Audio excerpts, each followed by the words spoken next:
राधे राधे दोस्तों, चलिए कहानी शुरू करते हैं। एक राज्य में एक बार एक सन्यासी आया, सीधा राजा के महल में चला गया। उस सन्यासी की वेशभूषा को देखकर राजा के किसी भी सिपाही ने उसे अंदर जाने से नहीं रोका।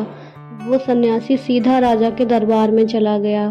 सन्यासी को अपने सामने खड़ा देखकर राजा ने उससे पूछा, आप कौन हैं और क्या चाहते हैं? सन्यासी बोला, मैं एक आध्यात्मिक गुरु हूँ और प्रवचन देने के लिए दूसरे राज्य जा रहा था, लेकिन अब दिन ढलने को आया है तो मैं रात आपके महल में ही रुकूंगा और रात बिताने के लिए बस मैं थोड़ा सा जगह चाहता हूँ। सन्यासी की बात सुनकर राजा बोला, ये एक राजा का महल है, कोई विश्राम स्थल नहीं जो आप यहाँ रात में रुकना चाहते हैं। आप बाहर जाइए, वहाँ रहने की आपको कोई ना कोई जगह मिल जाएगी।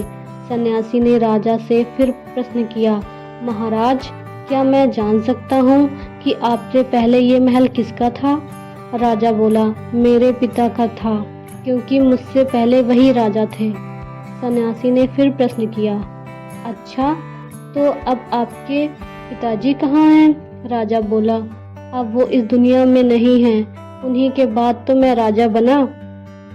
अच्छा, आपके पिता से पहले ये महल किसका था? सन्यासी ने फिर से प्रश्न किया।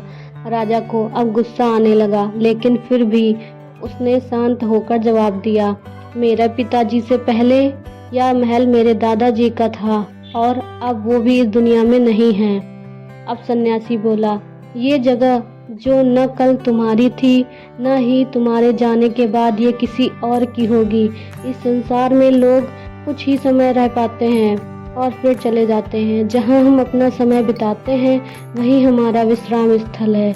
ना तुम इसे अपने साथ लेकर जा पाओगे न ही कोई और। बताओ, ये महल एक विश्राम स्थल नहीं है तो क्या है?